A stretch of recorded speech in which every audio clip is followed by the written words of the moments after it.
داخل تیک تاک ما شوین و جایی که لینک در بایوی تیک تاک هم است به اسم بنیادی بزنس اکادمی، بالای لینک کلیک میکنین، صنفای رایگان شما خودتان راجستر بکنین که می فعلا تعداد بیشتر از 400 نفر شده ایزایم.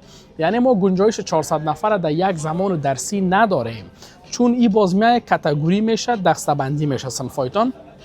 صنفا فقط هفته 2 روز است، یک روزش آنلاین است همین ما درس میخوانیم و یک روز دیگه‌ش هم فیزیکی یا فیزیکال است، میریم در هر ساحه تجارتی در مورد انواع بزنس ها صحبت میکنیم.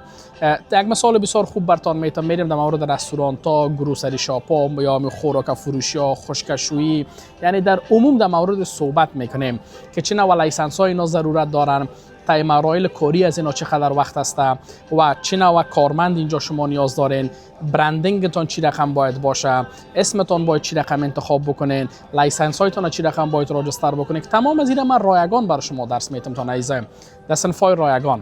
و سوالی که همیشه پرسان میشه که آیا ما از کشورهای دیگه هم میتونیم که راجستر بکنیم؟ بله، در وبسایت خود ما فعلا تعداد بیشتره که ما میبینیم از استرالیا هستن، از جرمنی هستن، از فرانسه هستن و از کانادا هستن که بیشتری ها از اینجا هم خود راجستر کردن.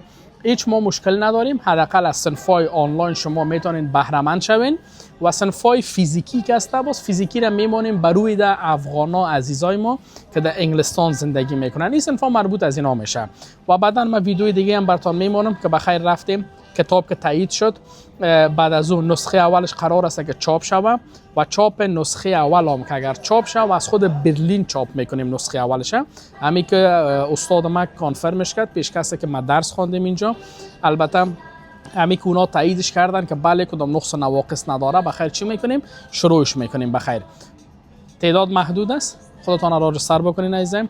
شما را به خداوند سپردیم، منتظر ویدیوی بعدی باشین. خداوند نگهدارتان عزیزم.